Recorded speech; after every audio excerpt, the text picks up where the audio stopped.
This is the digital channel of the General Overseas Service of All India Radio. I am Manoj Mainkar, and in the next half hour, I'll bring to you news updates from India and around the world, awareness videos on coronavirus by Government of India, and a lot more. We'll begin with the news updates.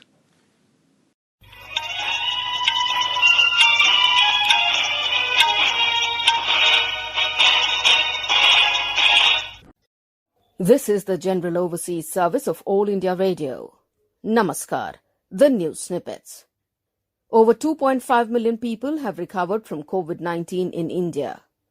25,23,771 people have recovered till now.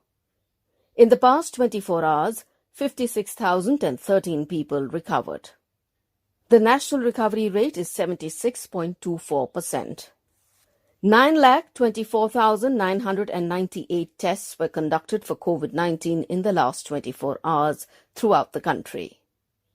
The country's cured to infected ratio is 3.5 cured per one infected person now. India's Phase 2 trials of the Oxford University AstraZeneca COVID-19 vaccine have started in Pune. The Serum Institute of India SII is partnering with Oxford University AstraZeneca to bring out the vaccine for coronavirus. Delhi will increase testing to 40,000 per day after a recent spike in cases. Delhi reported 1,693 new cases on Wednesday. The GST Council, under the chairmanship of Finance Minister Nirmala Sitharaman, would meet to discuss the issue of GST compensation to states. A central team will be visiting Assam to take stock of the flood situation in the state. Gujarat, Bihar and parts of Jammu and Kashmir have also been affected by floods. 2 people were killed in firing in Kenosha, Wisconsin, in the U.S. after protests turned violent over the shooting of Jacob Blake, a black man, by the local police. Protesters defied curfew for the third straight night. Thai authorities have cracked down on students and other protesters who are demanding systematic changes and democratization. The accused in the New Zealand mosque shootings, Brenton Tarrant, has been jailed for life without parole by a New Zealand court. 51 worshippers were killed in the lone wolf attacks at Masjid Al-Noor and the Linwood Islamic Center in Christchurch on 15th March 2019. And that is the end of the news snippets.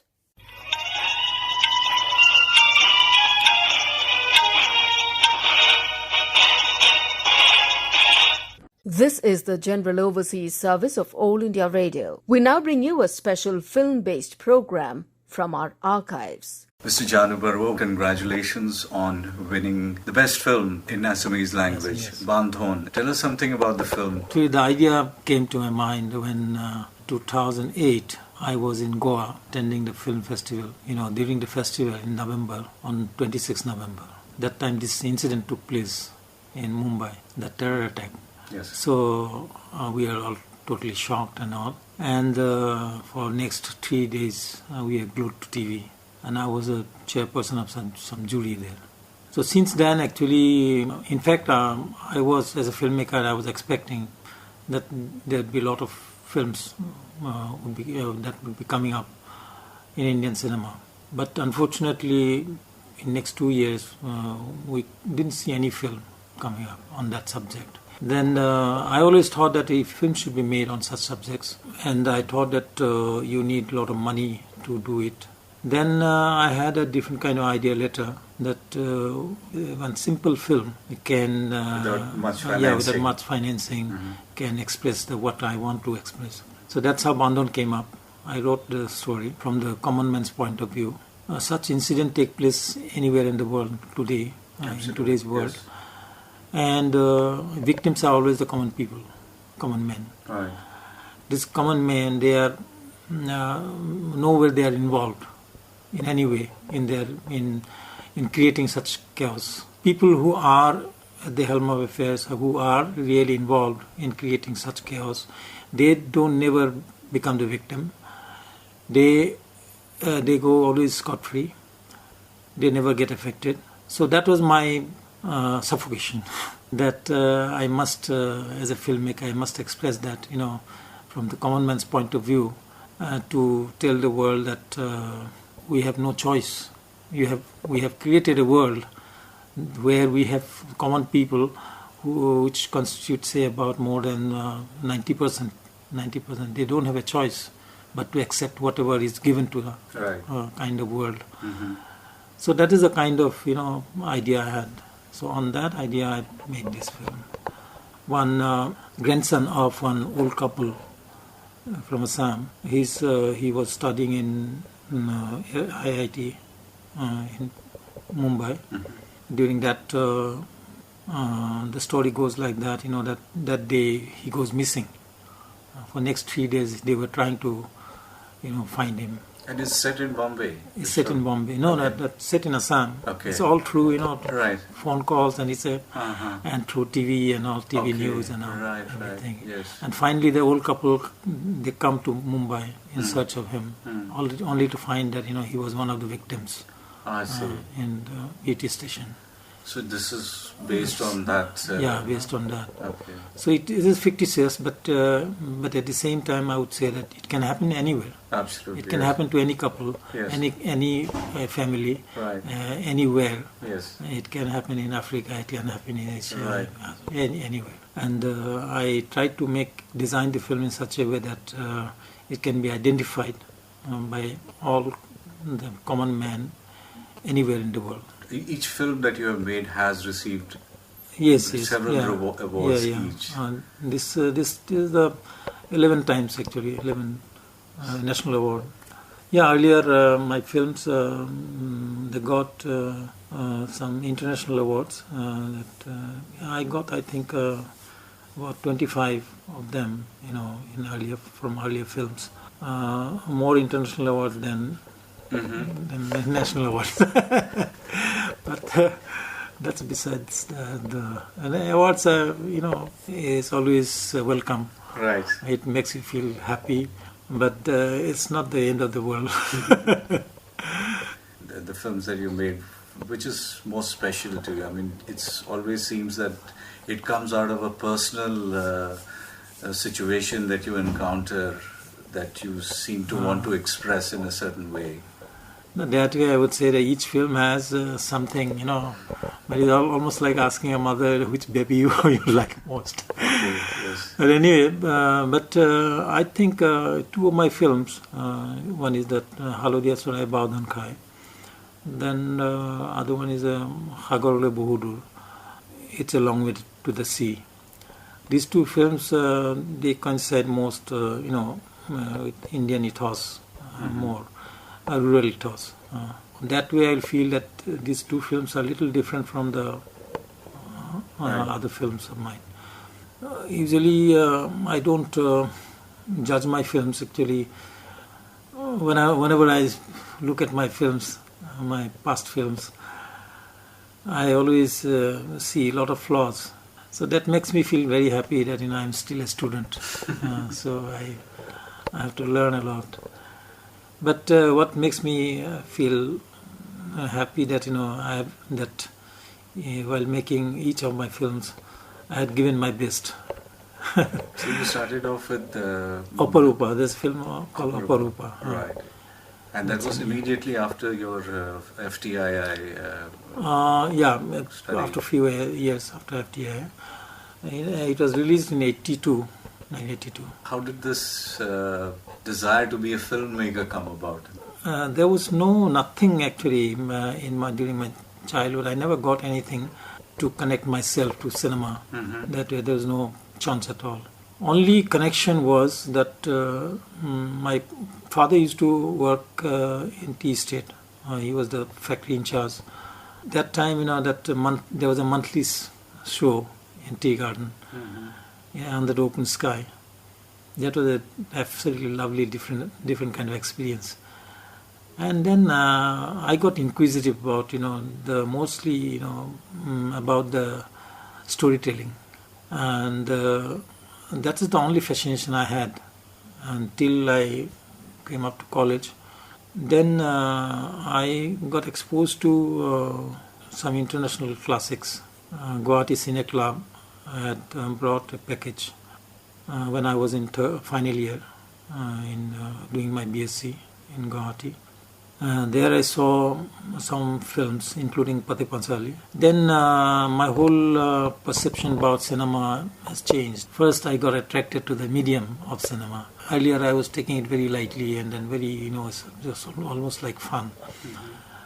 Then after that package, after I saw that package, I felt that the strength of the medium for the first time I felt. Then I got more inquisitive to see if there are some schools where I can get trained. And I found out that there was a film in the city called Lodz in Poland. A very good school. Right. Where filmmakers like Roman Polanski had come out. I had applied. They took an interview. Through sent a paper, and then I had to reply something, and do some answers, and I got selected there. But at the same time, I got selected in FTI. I opted for FTI because it was a 3 years course. In Poland, it was a 6 years course, including 1 year for language. So that's how it happened. It was a tough course actually for me because that time I had a very big language problem. I never had. I could not speak in any language that way properly. Except Assamese. Except Assamese, yeah. And plus, I used to stammer, and it was a tough thing for me. But somehow I managed. 3 years, I did the film direction. Immediately, I didn't join films. I joined ISRO, Indian Space Research Organization, as junior scientist. There, first time, India had launched a satellite in sight, satellite instructional television experiment. Yes. After that, I assisted Aruna Vikas for a film called Shak with Vinod Khanna, Shabana Azmi. Then I did some short films, documentaries in Mumbai. I launched my own company called Janu Barua Productions. I did many advertising films. And before I started writing Aparupa. Aparupa is my first film. Then, of course, it has been throughout struggle only. You decided to come back to your roots and focus on the region of Assam. Was that a conscious... Yes, in fact, when I was in institute, I got exposed to all these classics. I was, that time, from India, in Indian cinema, only the Bengali cinema and something from Malayalam cinema. They used to make a lot of noises internationally. So I used to get very, jealous, also envious. That provoked me, to think of doing something for Assamese cinema, at least to make an effort. So that's how I started making Assamese films. In fact, I was very much well placed in Mumbai before doing Aparupa. Right. But I think I made a good decision. I think your latest yet to be released film is a Hindi film featuring... Yeah, Hindi film, yeah. It's called Harpal. Harpal, it's ready, and then it got into some hassles with the producer, being reluctant to release the film. The main lead got into some legal problems. So that's why. Right. So anyway, the film is complete. And before that, I made Maine Gandhi Ko Nahi Mara. Yes, yes. Tell us something about that. Yeah. Yes. Maine Gandhi Ko Nahi Mara actually started, I started working almost 10 years before I made the film. I started writing when I was in Assam. It is that somewhere, what used to bother me actually, the kind of situations not only in Assam but whole of Northeast, all this unrest, political unrest. I'm not concerned about the politicians and all these leaders and all, Absolutely. but I'm more concerned about the younger generations, and they are led to a different kind of world, and they used to do things which never had a good end. I felt that, somewhere Gandhi was missing. And I used to connect things indifferently. Since my childhood, the way Gandhi was introduced to us, later I felt that, that was not the way actually he should have been introduced. We were taught to sing bhajans, or you talk to look up at Gandhi almost as if he was a god or something. Yes. I think that was a unjust thing which had happened to us. So as a result, we never got to understand Gandhi well. All this Gandhi's ideology, mainly two aspects. There are non-violence and aspect of non-violence and aspect of self-reliance. So that these two aspects it was missing, not only in the Northeast but also entire country. Right. So then I felt, what as a filmmaker, what can I do? Yes. I can only make a film. So that's how I started writing, and without directly getting involved in any kind of, the situation. So it is almost like a philosophical film. Whoever would have seen it, it would provoke him to think, find ways to deal with situations.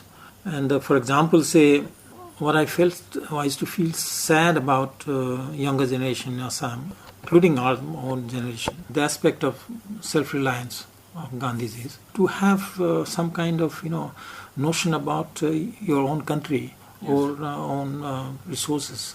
In our education system, what I used to feel that, Assam produces, say, almost 60% of India's tea.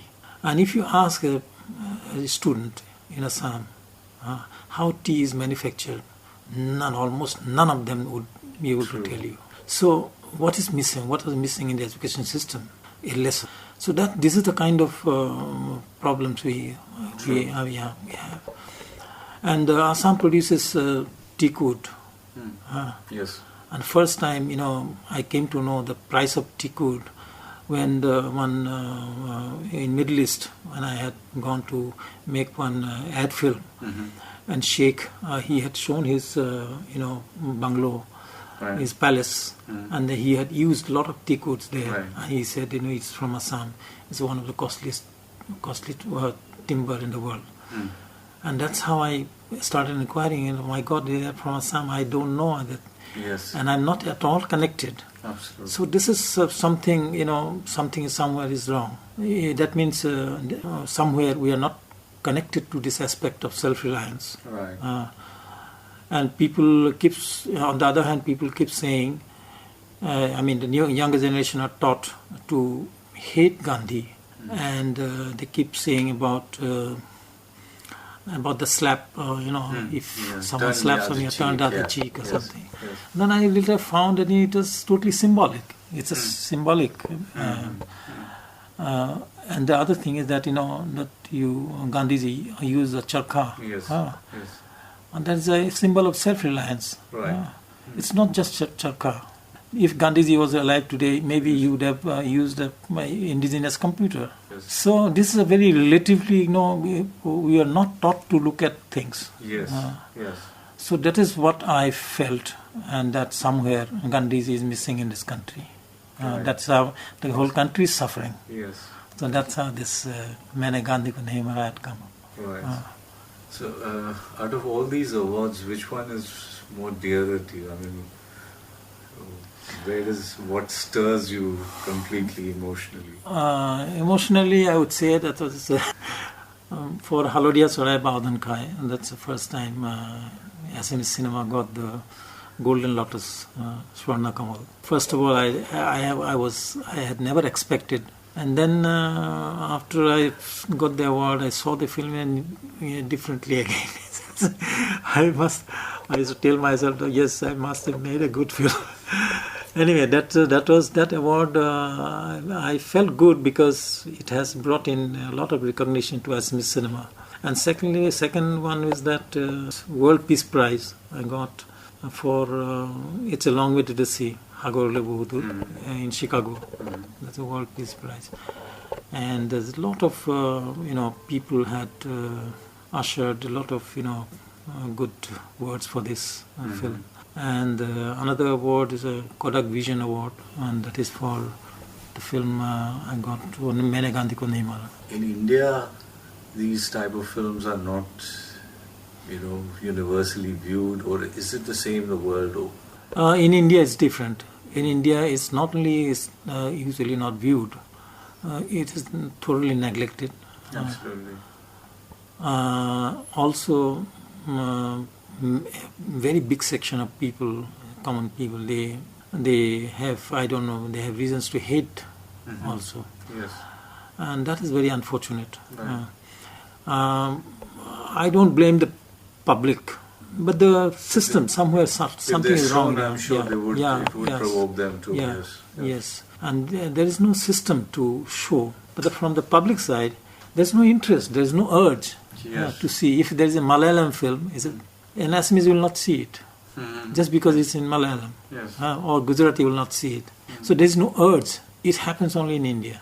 And we are all suffering from that, not only in cinema, but in literature and everywhere. And that way, Indian people, they are missing the best. Right. They don't know how to chase the best. Yes.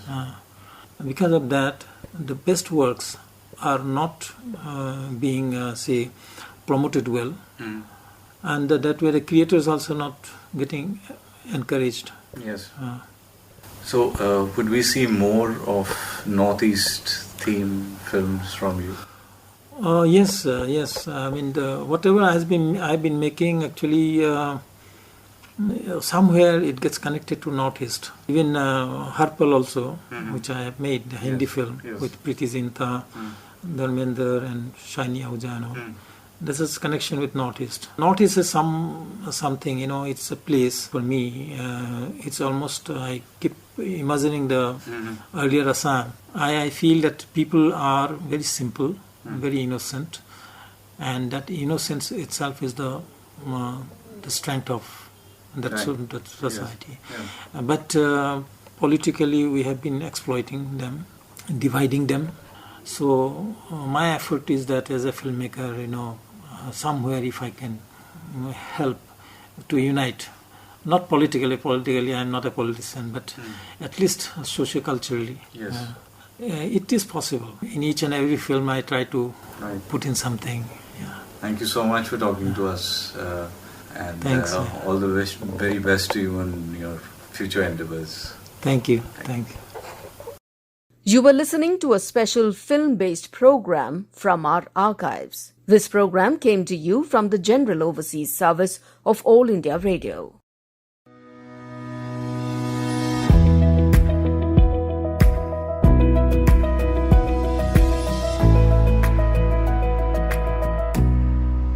You are with us on the General Overseas Service of All India Radio. We now bring you today's commentary, Connecting India Through Road Infrastructure. It is scripted by K.B. Venkata Subramanian, senior journalist, and read by Kaushik Rai. Roads are an important lifeline for any nation. Equally important are transportation networks. The pace of growth of a country depends on the production of goods and services as well as their movement. For the progress of a huge and populous nation like India, construction of new and developed roads are crucial. Roads provide connectivity and ensure smooth traffic flow.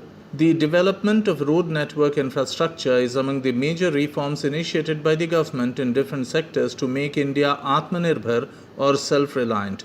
Over the last few years, India's road infrastructure has seen consistent improvement. Connectivity has improved and road transportation become a high point of rapid development.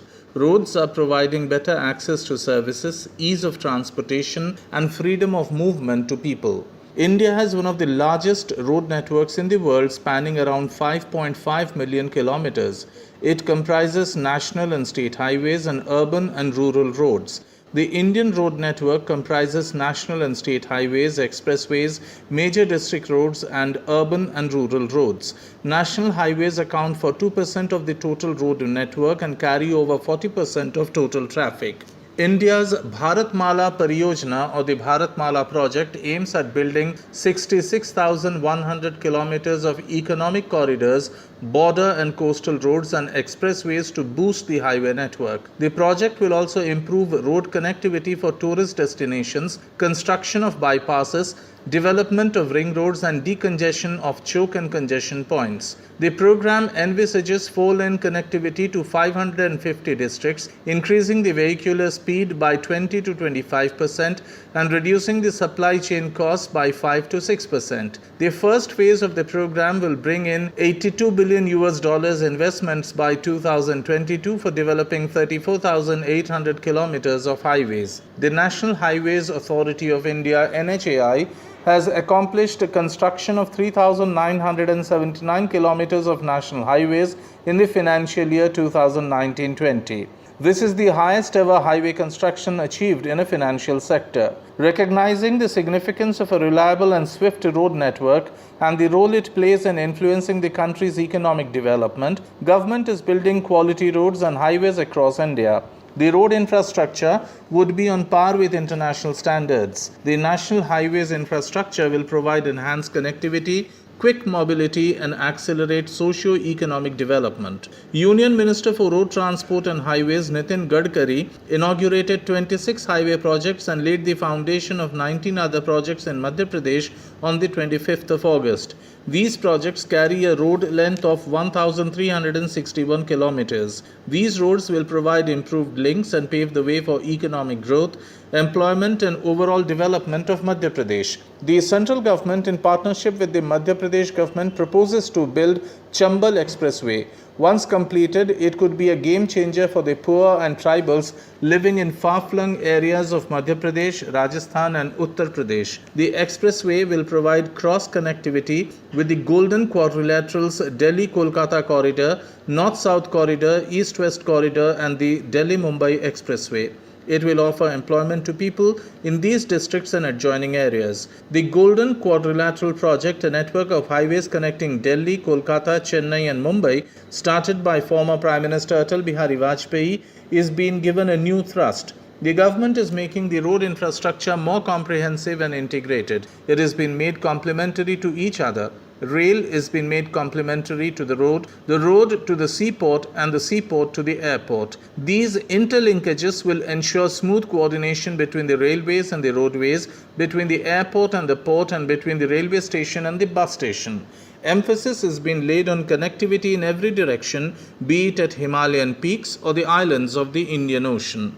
Along with these interlinks, India is also developing its coastline infrastructure. The focus will be on building a state-of-the-art infrastructure towards the construction of 4-lane roads across the entire coastline, as coastlines have great importance in world trade. The NHAI has identified 1,500 kilometers of road projects to boost coastal connectivity. The coastal infrastructure will also help strengthen national security. That was today's commentary, Connecting India Through Road Infrastructure. It was scripted by K.V. Venkata Subramanian, senior journalist, and read by Kaushik Rai. This broadcast came to you from the General Overseas Service of All India Radio.